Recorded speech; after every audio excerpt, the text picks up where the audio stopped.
everyone. My name's Otis Gray, and this is Sleepy. This is officially the first YouTube video I've made specifically for YouTube. I guess for ASMR, which I'm very new to. But I have a podcast called Sleepy, where I read old books to help people get to sleep. And it got pretty popular. And a lot of people said I should make YouTube videos for the show as well. And turns out a lot of people who like ASMR like the Sleepy podcast. So here I am. So that really is all I do, is I read old books in a very low voice while you doze off into a deep, deep slumber. Or if it's during the daytime, it's probably just nice to listen to and relax. So, if you'd like to find the Sleepy podcast as well, you can find it on Spotify, Apple Podcast, and everywhere else where you get your podcasts, or sleepyradio.org. For tonight, this is our first real YouTube ASMR soft-spoken bedtime video. And because I'm hoping you're going to be asleep relatively soon, do me a favor and hit the subscribe button and like this video so other people can find the show and have help getting to sleep as well. Thank you. So just hit subscribe below. Tonight, I read a lot of books for the Sleepy podcast. We're at almost 60 episodes right now. And one of my absolute favorites recently has been pretty much anything by Nathaniel Hawthorne. So tonight, I'm going to be reading you a short story from a collection of Nathaniel Hawthorne stories. And really everything he does is fantastic, and I love old books like this. This is what I look for in the library. Books that look like they were from the 60s, because they smell different, and they feel different, and the pages, the way they turn, sounds different. This is a fantastic book. So tonight, I'm going to read you a short story called The Birthmark, which is really great. I'll just read for a while until there's a good stopping point, or maybe this candle burns out. But hopefully you'll be asleep pretty soon. So now, just whether you're relaxing during the day, just let your mind go. And if you're in bed, why don't you fluff up your pillow just how you like it. Get real comfortable in your mattress. Close your eyes and just let me read to you.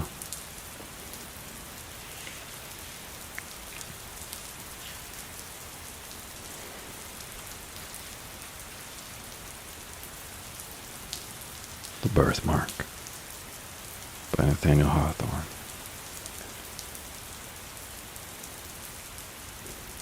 In the latter part of the last century, there lived a man of science, an eminent proficient in every branch of natural philosophy.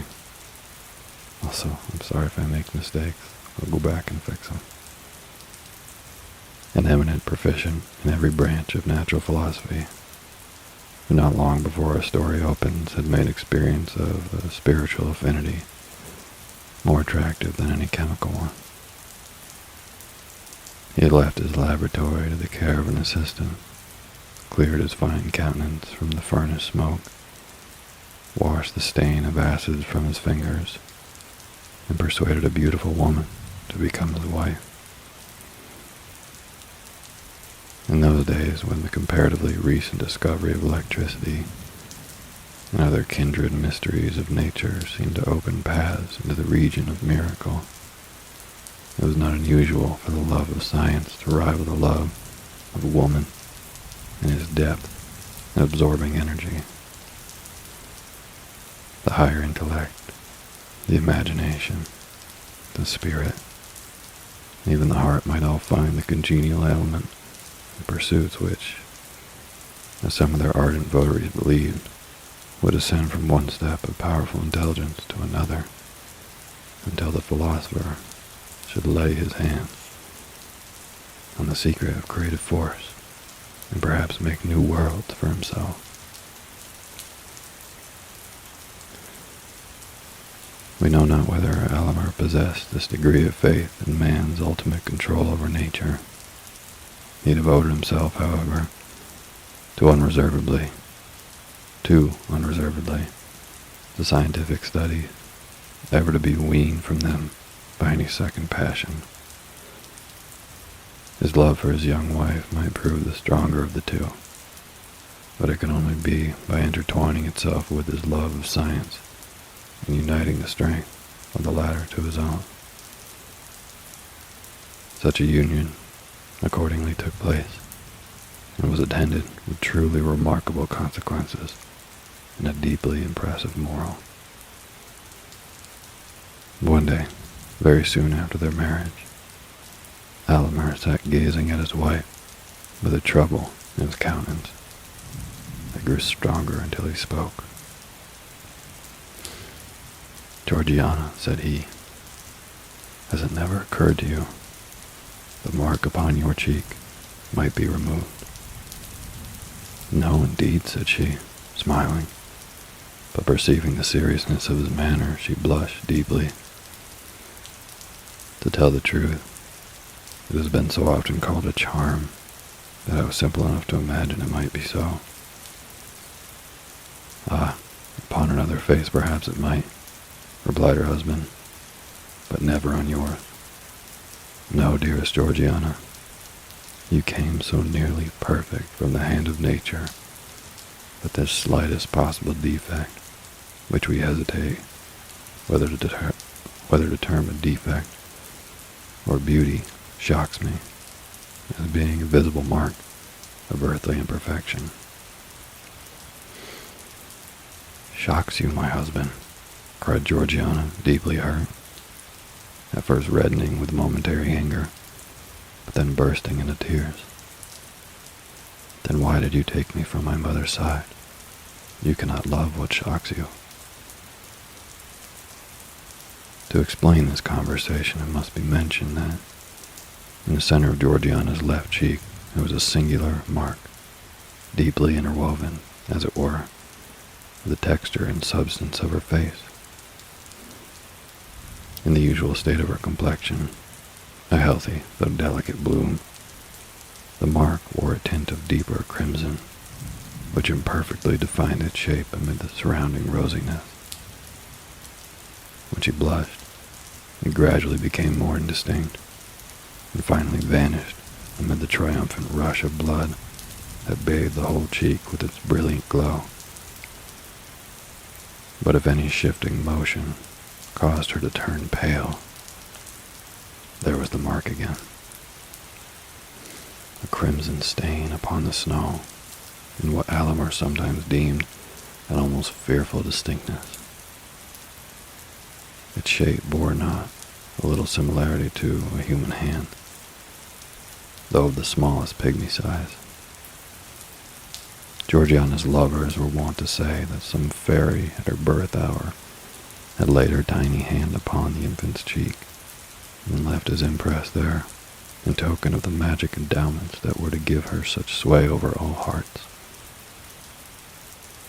Many a desperate swain would have risked life for the privilege of pressing his lips to the mysterious hand.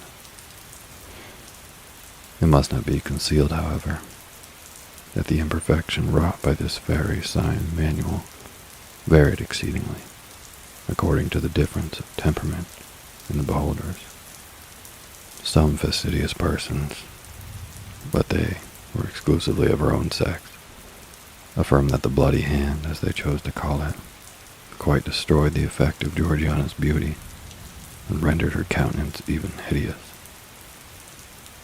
But it would be as reasonable to say that one of those small blue stains which sometimes occur in the purest statuary marble would convert the Eve of Powers to a monster. Masculine observers, if the birthmark did not heighten their admiration, contented themselves with wishing it away, that the world might possess one living specimen of ideal loveliness without the semblance of a flaw. After his marriage, for he thought little or nothing of the matter before, Alimer discovered that this was the case with himself. Had she been less beautiful, if envy's self could have found aught else to sneer at, he might have felt his affection heightened by the prettiness of this mimic hand, now vaguely portrayed, now lost, now stealing forth again and glimmering to and fro with every pulse of emotion that throbbed within her heart. But seeing her otherwise so perfect, he found this one defect grow more and more intolerable with every moment of their united lives. It was the fatal flaw of humanity, which nature, in one shape or another, stamps ineffably on all her productions, either to imply that they are temporary and finite, or that their perfection must be wrought by toil and pain. The crimson hand expressed the ineludible gripe in which mortality clutches the highest and purest of earthly mold, degrading them into kindred with the lowest and even with the very brutes, like whom their visible frames return to dust.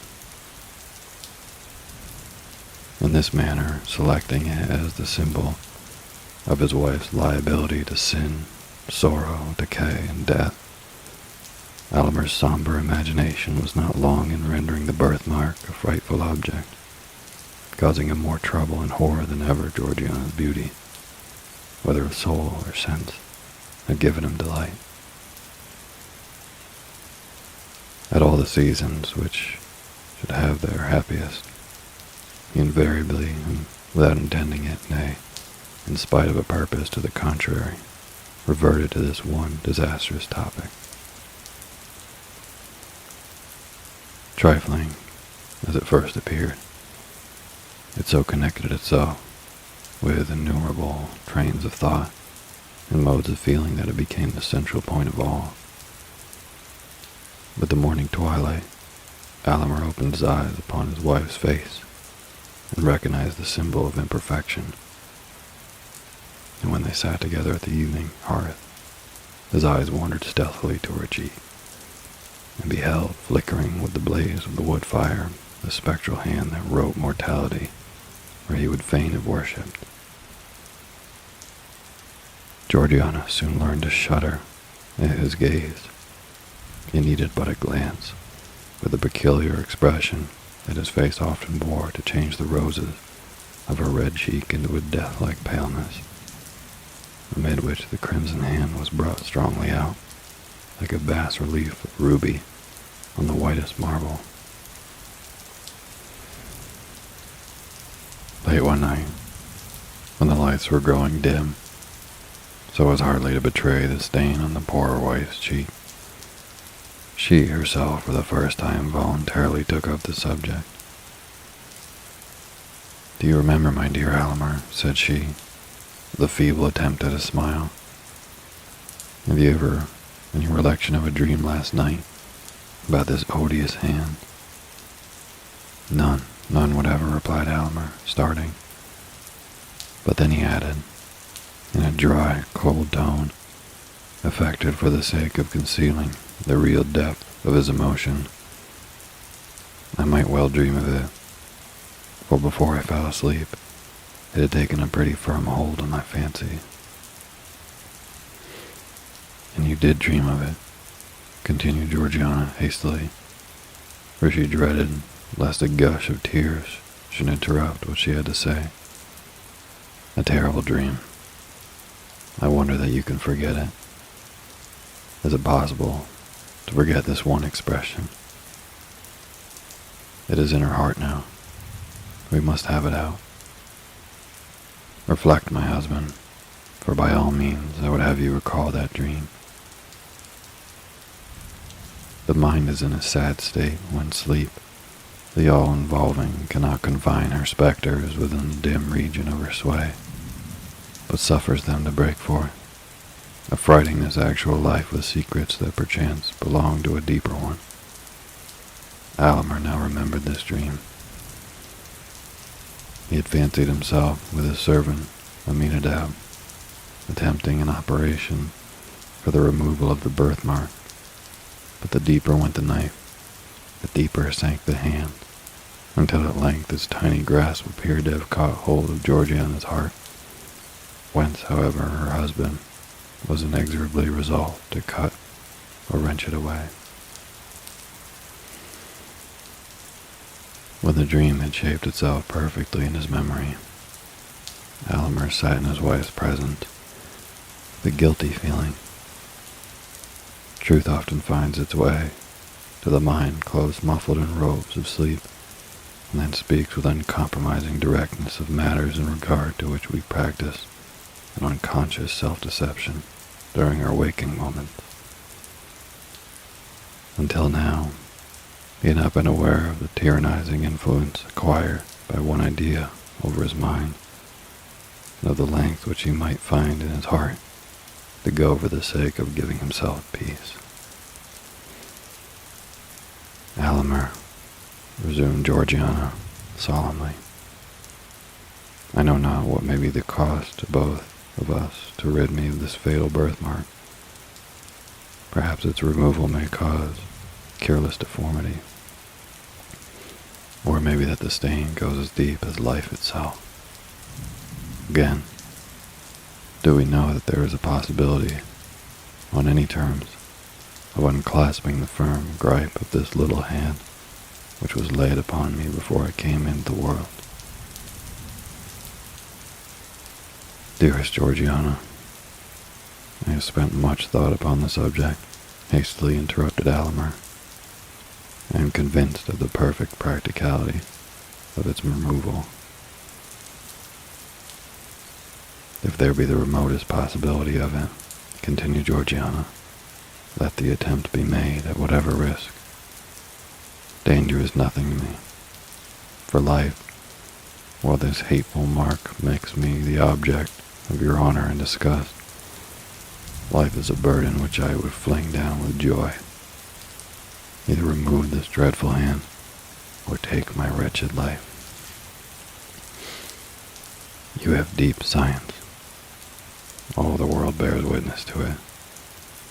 You have achieved great wonders. Cannot you remove this little mark which I cover with the tips of 2 small fingers?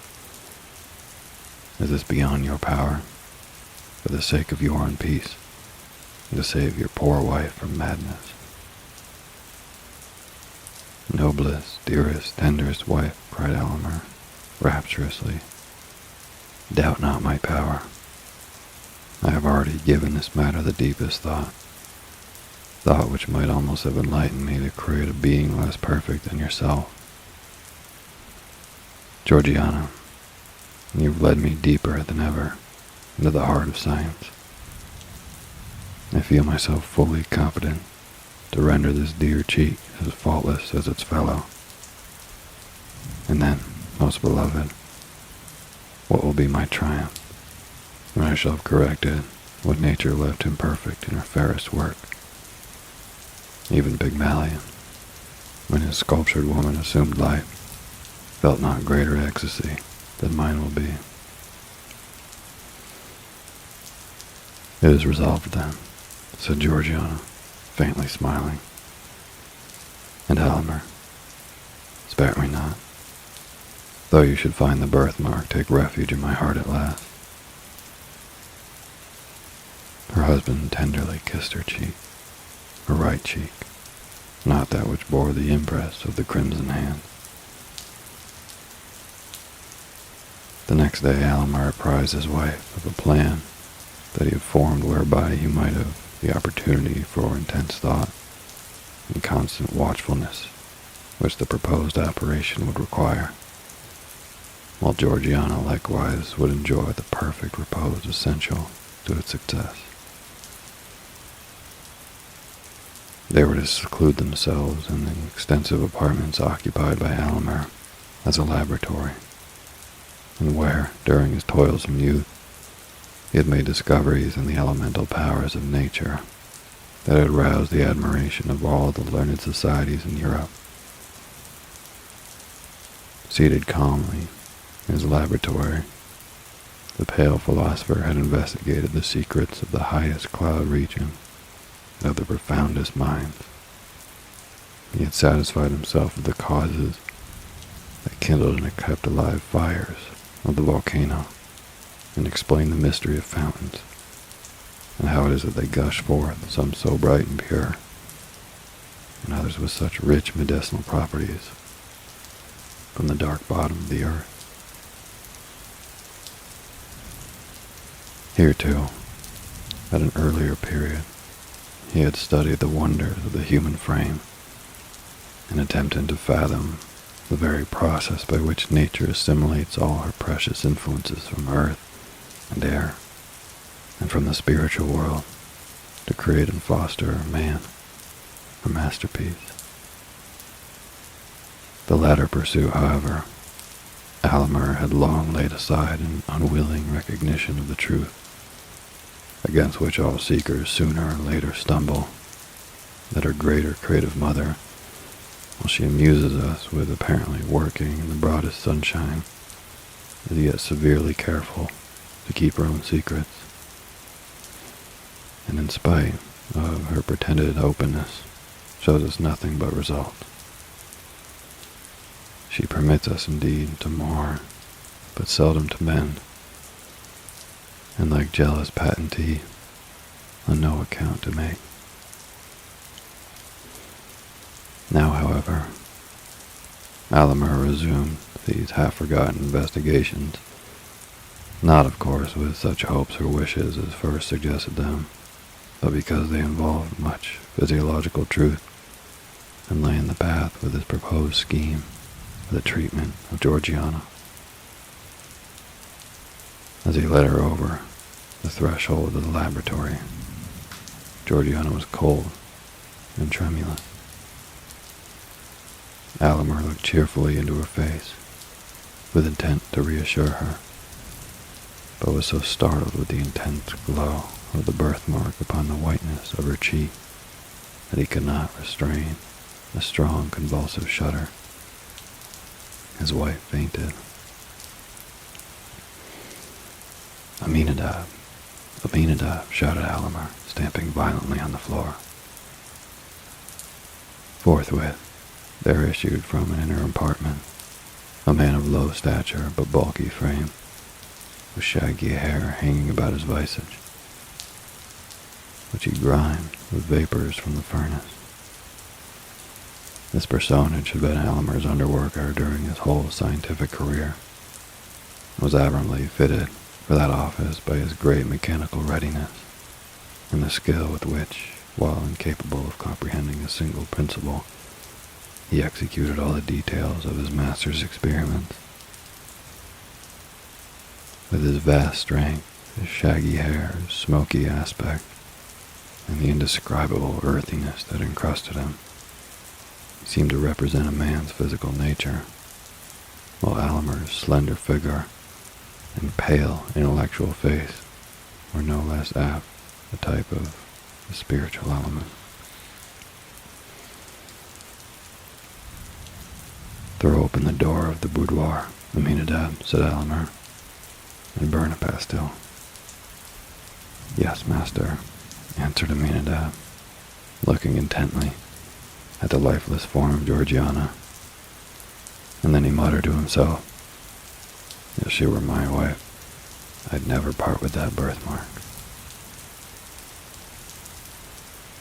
When Georgiana recovered consciousness, she found herself breathing an atmosphere of penetrating fragrance, the gentle potency of which had recalled her from her death-like faintness. The scene around her looked like enchantment.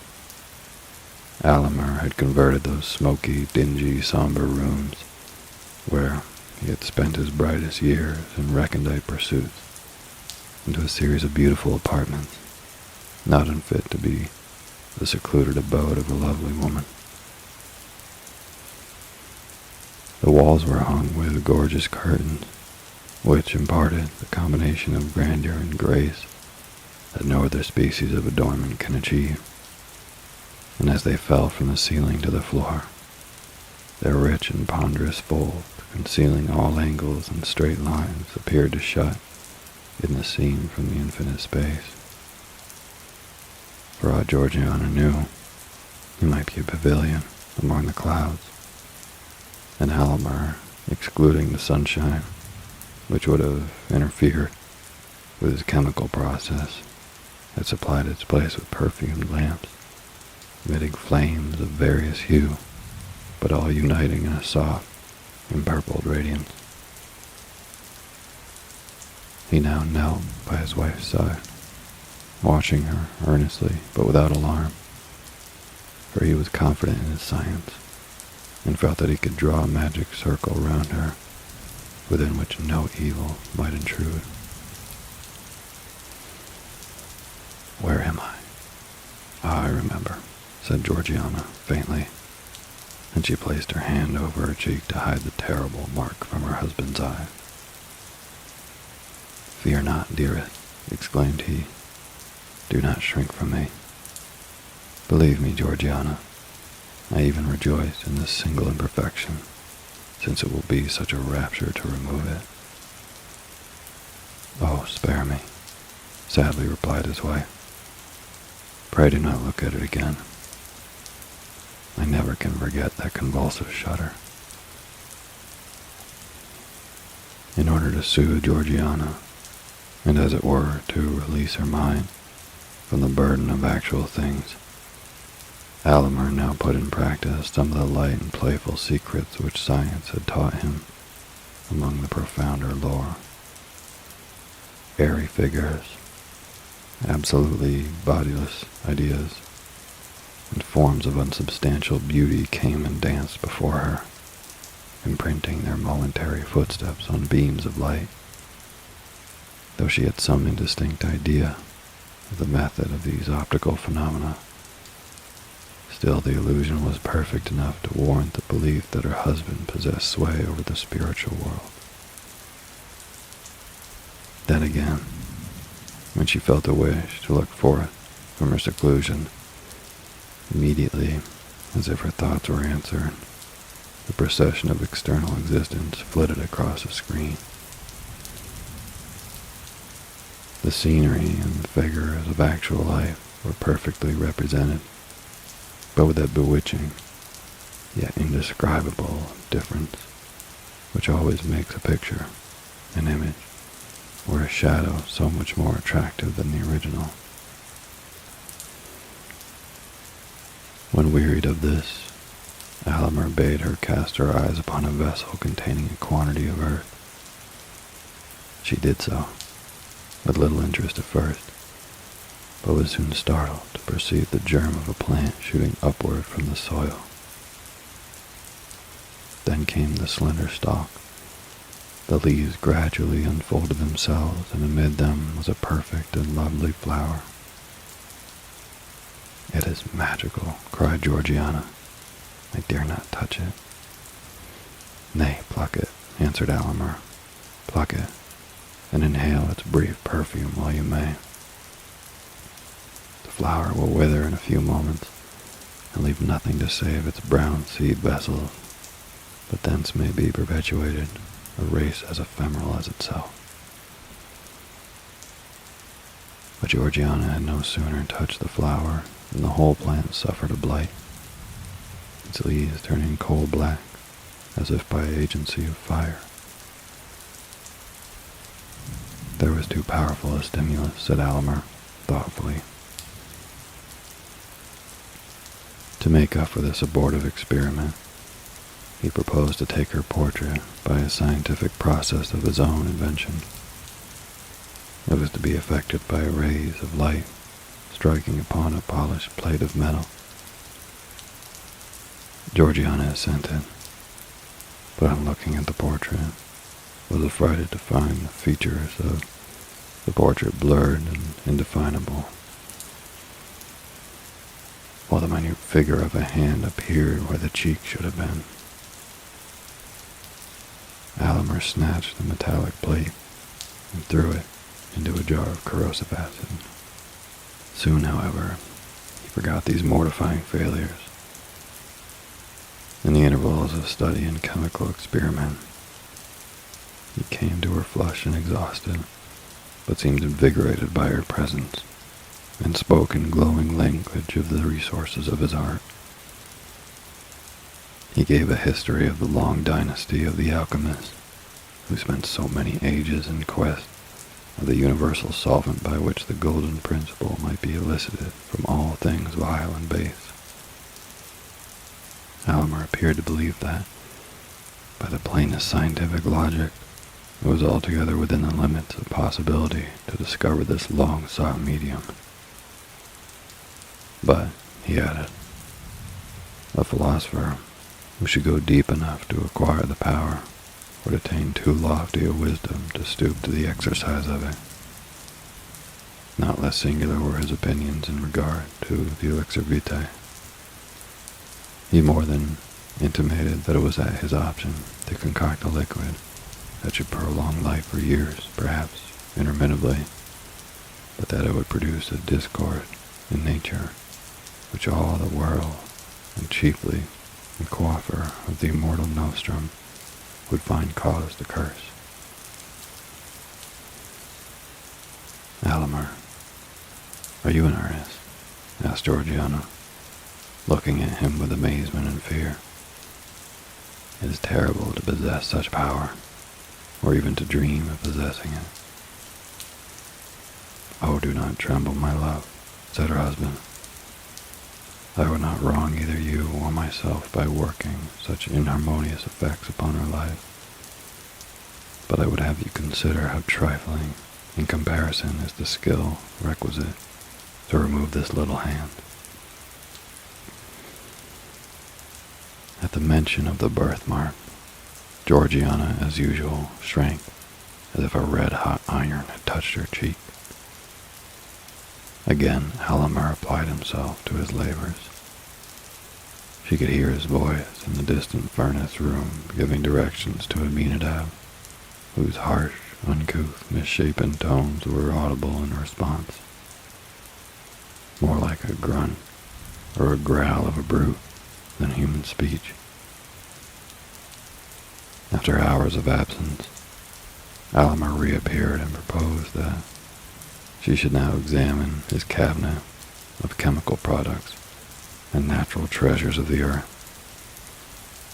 Among the former, he showed her a small vial, in which, he remarked, was contained a gentle, yet most powerful fragrance, capable of impregnating all the breezes that blow across a kingdom.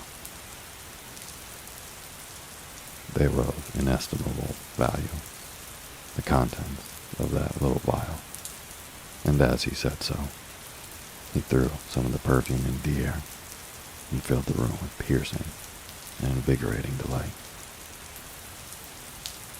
Now what is this? Asked Georgiana, pointing to a small crystal globe containing a gold-colored liquid. It is so beautiful to the eye that I could imagine it the elixir of life. In one sense it is, replied Alimer, or rather the elixir of immortality. It is the most precious poison that ever was concocted in this world.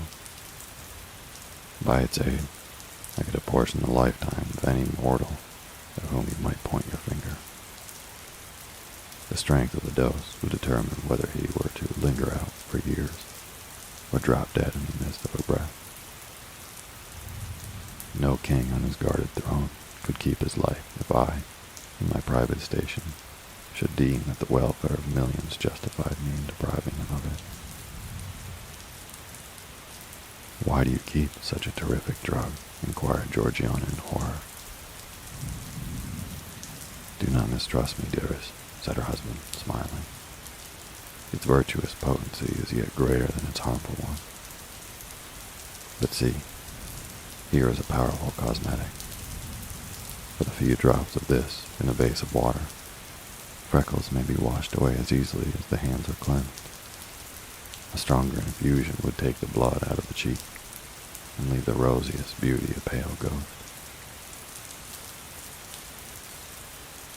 "Is it with this lotion that you intend to bathe my cheek?" asked Georgiana anxiously. "Oh no," hastily replied her husband.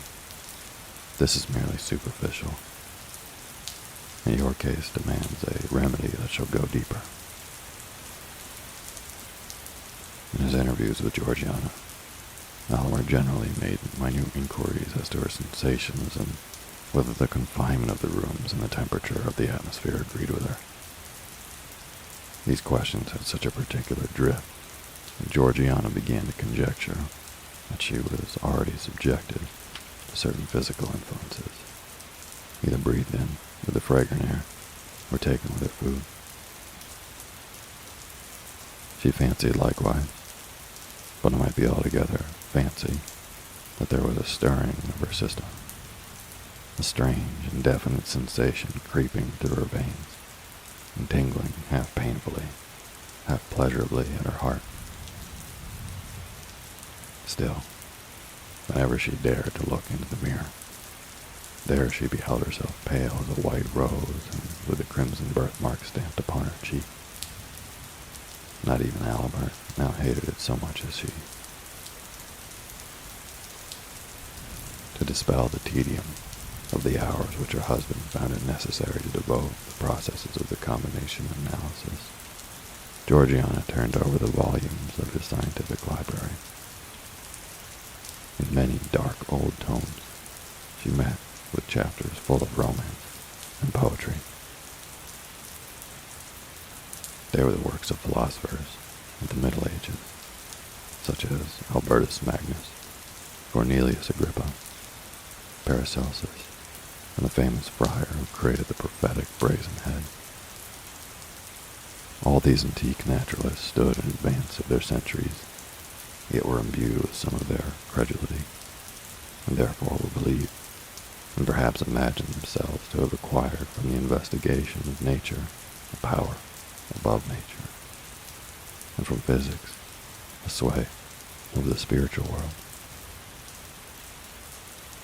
Hardly less curious and imaginative were the early volumes of Transactions of the Royal Society, in which the members, knowing little of the limits of natural possibility, were continually recording wonders or proposing methods whereby wonders might be wrought.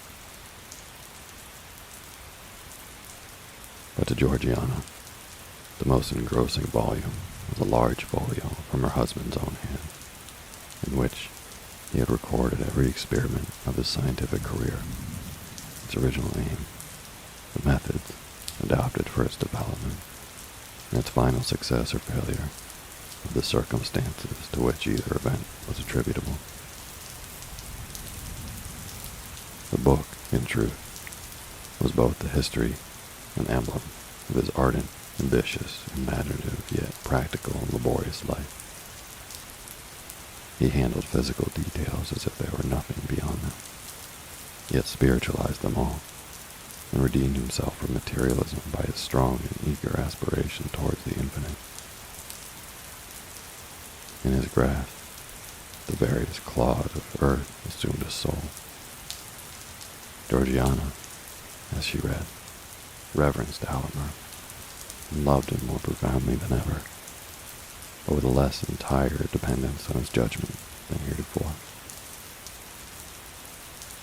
Much as he had accomplished, she could not observe that his most splendid successes were almost invariably failures, if compared with the ideal at which he aimed. His brightest diamonds were the merest pebbles, and felt to be so by himself in comparison with inestimable gems which lay hidden beyond his reach. The volume, rich with achievements that had won renown for its author, was yet as melancholy a record as ever mortal hand had penned. It was the sad confession and continual exemplification of the shortcomings of the composite man, the spirit burdened with clay and working in matter, and of the despair that assails the higher nature at finding itself so miserably thwarted by the earthly part. Perhaps every man of genius, in whatever sphere, might recognize the image of his own experience in Alimer's journal. So deeply did these reflections affect Georgiana that she laid her face upon the open volume and burst into tears. In this situation, she was found by her husband. "It is dangerous to read in a sorcerer's book," said he, with a smile, though his countenance was uneasy and displeased. "Georgiana, there are pages in that volume which I can scarcely glance over and keep my senses. Take heed, lest it prove as detrimental to you. It has made me worship you more than ever," said she. "Ah, wait for this one success," rejoined he. "Then worship me if you will. I shall deem myself hardly unworthy of it. But come, I have sought you for the luxury of your voice. Sing to me, dearest." So she poured out the liquid music of her voice to quench the thirst of his spirit. He then took his leave with a boyish exuberance of gaiety, assuring her that her seclusion would endure but a little longer, and that the result was already certain. Scarcely had he departed, and Georgiana felt irresistibly impelled to follow him.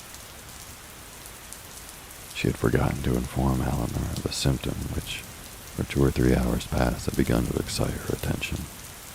It was a sensation in the fatal birthmark, not painful, but which induced a restlessness throughout her system. Hastening after her husband, she intruded for the first time into the laboratory. The first thing that struck her eye was the furnace, that hot and feverish worker, but the intense glow of its fire, which by the quantities of soot clustered above it seemed to have been burning for ages. There was a distilling apparatus in full operation. Around the room were retorts, tubes, cylinders, crucibles, and other apparatus of chemical research. An electrical machine stood ready for immediate use. The atmosphere felt oppressively close, and was tainted with gaseous odors which had been tormented forth by processes of science. The severe and homely simplicity of the apartment, with its naked walls and brick pavement, looked strange, accustomed as Georgiana had become to the fantastic elegance of her boudoir. But what chiefly, indeed almost solely, drew her attention was the aspect of Alimer himself. He was pale as death, anxious and absorbed, and hung over the furnace as if it depended upon his utmost watchfulness whether the liquid which it was distilling should be the drop of immortal happiness or misery. How different from the sanguine and joyous mien that he had assumed for Georgiana's encouragement. "Carefully now, Aminadab, carefully, thou human machine, carefully, thou man of clay," muttered Alimer, more to himself than his assistant. "Now, if there be a thought too much or too little, it is all over." "Ho, ho," mumbled Aminadab. "Look, master, look." Alimer raised his eyes hastily, and at first reddened, then grew paler than ever, on beholding Georgiana. He rushed towards her, and seized her arm with a gripe that left the print of his fingers upon it. "Why do you come hither? Have you no trust in your husband?" cried he impetuously. "Would you throw the blight of that fatal birthmark over my labors? It is not well done. Go, prying woman, go." "Nay, Alimer," said Georgiana with the firmness of which she possessed no stinted endowment. "It is not you that have the right to complain. You mistrust your wife. You have concealed the anxiety with which you watch the development of this experiment. Think not so unworthily of me, my husband. Tell me all the risk we run, and fear not that I shall shrink, for my share in it is far less than your own. No, no, Georgiana, said Alomar impatiently. It must not be. I submit, replied she calmly. And Alomar, I shall quaff whatever draught you bring me, but it will be on the same principle that would induce me to take a dose of poison if offered by your hand. My noble wife, said Alomar, deeply moved, I know not the height and depth of your nature until now. Nothing shall be concealed. Know then, that this crimson hand, superficial as it seems, has clutched its grasp into your being with a strength of which I had no previous conception. I have already administered agents powerful enough to do aught except to change your entire physical system. Only one thing remains to be tried. If that fail us, we are ruined. Why did you hesitate to tell me this? Asked she. Because, Georgiana, said Alomar in a low voice, there's danger. Danger? There is but one danger, that this horrible stigma shall be left upon my cheek, cried Georgiana. Remove it, whatever be the cost, or we shall both go mad. Heaven knows your words are too true, said Alomar sadly. And now, dearest, return to your boudoir. In a little while, all will be tested. He conducted her back, and took leave of her with a solemn tenderness which spoke far more than his words how much was now at stake. After his departure, Georgiana became wrapped in musings. She considered the character of Alomar, and did it completer justice than at any previous moment. Her heart exulted, while it trembled, at his honorable love, so pure and so lofty, that it would accept nothing less than perfection, nor miserably make itself contented with an earthlier creature than he had dreamed of.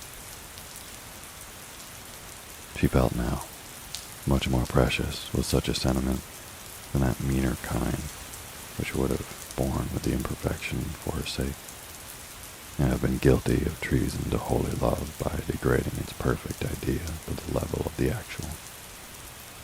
And with her whole spirit, she prayed that, for a single moment, she might satisfy his highest and deepest conception. Longer than one moment, she knew it could not be, for his spirit was ever on the march, ever ascending, and each instant required something that was beyond the scope of the instant before. The sound of her husband's footsteps aroused her. He bore a crystal goblet containing a liquor colorless as water, but bright enough to be the draught of immortality. Alomar was pale, but it seemed rather a consequence of a highly wrought state of mind and tension of spirit than of fear or doubt. The concoction of the draught has been made perfect, said he, in answer to Georgiana's look. Unless all my signs have deceived me, it cannot fail. Save on your account, my dearest Alomar, observed his wife. I might wish you to put off this birthmark of mortality by relinquishing mortality itself in preference to any other mode. Life is but a sad possession to those who have attained precisely the degree of moral advancement at which I stand. Were I weaker and blinder, it might be happiness. Were I stronger, it might be endured, hopefully. But, being what I find myself, methinks I am of all mortals the most fit to die. You are fit for heaven without tasting death, replied her husband. But why do we speak of dying? The draught cannot fail. Behold its effect upon this plant. On the window seat there stood a geranium deceased with yellow blotches, which had overspread all of its leaves. Alimer poured a small quantity of the liquid upon the soil in which it grew. In a little time, when the roots of the plant had taken up the moisture, the unsightly blotches began to be extinguished in a living verdure. There needed no proof, said Georgiana quietly. Give me the goblet. I joyfully stake all upon your word. Drink then, thou lofty creature, exclaimed Alimer, with fervid admiration. There is no taint of imperfection on thy spirit. Thy sensible frame, too, shall soon all be perfect. She quaffed the liquid and returned the goblet to his hand. It is grateful, said she with a placid smile. Methinks it is like water from a heavenly fountain, for it contains I know not what of unobtrusive fragrance and deliciousness. It allays a feverish thirst that had parched me for many days. Now, dearest, let me sleep. My earthly senses are closing over my spirit like the leaves around the heart of a rose at sunset. She spoke the last words with a gentle reluctance, as if it required almost more energy than she could command to pronounce the faint and lingering syllable. Scarcely had they loitered through her lips, ere she was lost in slumber. Alimer sat by her side, watching her aspect with emotions proper to a man, the whole value of whose existence was involved in the process now to be tested. Mingled with his mood, however, was the philosophic investigation characteristic of a man of science. Not the minutest symptom escaped him. A heightened flush of the cheek, a slight irregularity of breath, a quiver of the eyelid, a hardly perceptible tremor through the frame. Such were the details which, as the moments passed, he wrote down in his folio volume. Intense thought had set its stamp upon every previous page of that volume, and the thoughts of years were all concentrated upon the last. While thus employed, he failed not to gaze often at that fatal hand, and not without a shudder. Yet once, by a strange and unaccountable impulse, he pressed it with his lips.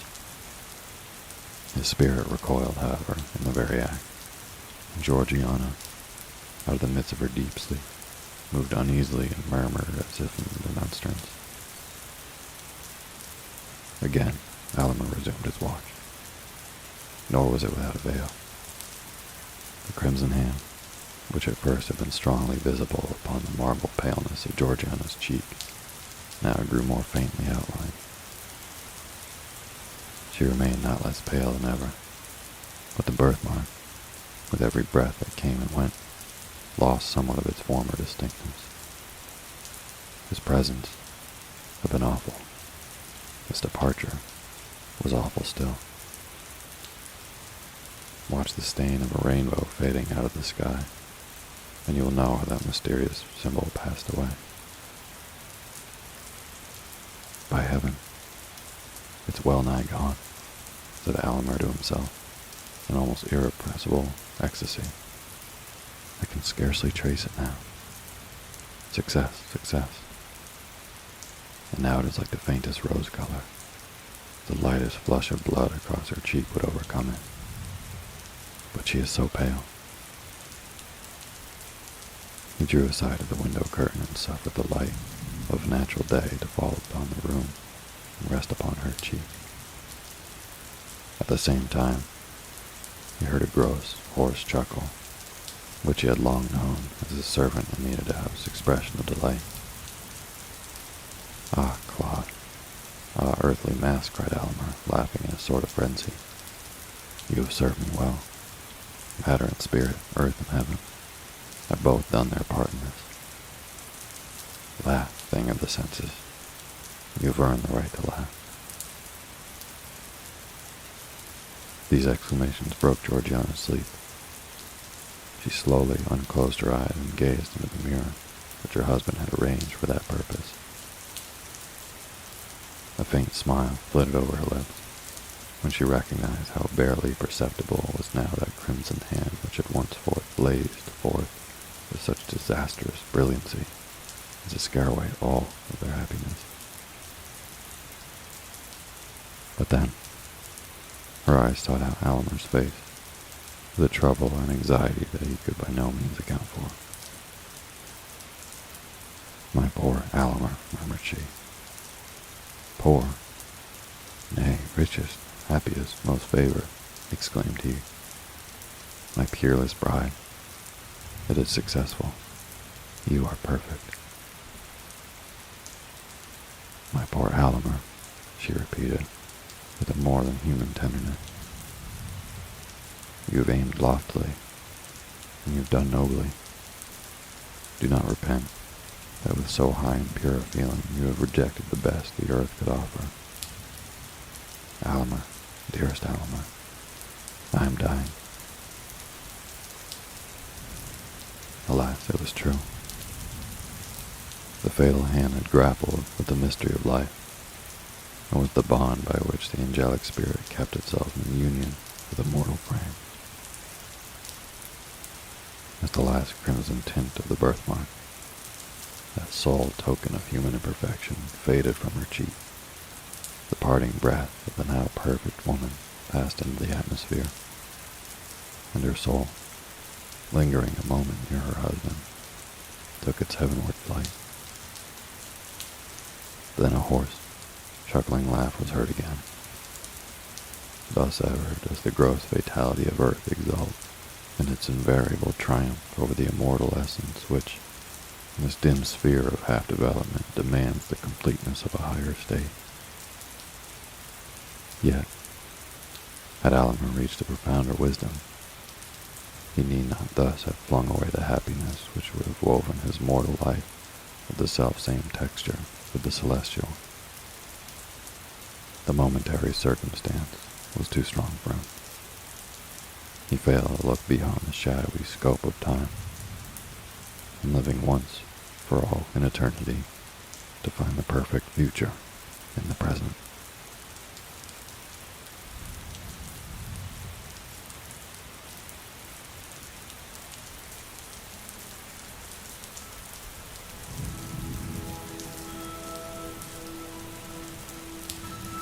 Thank you for listening to Sleepy. Good night.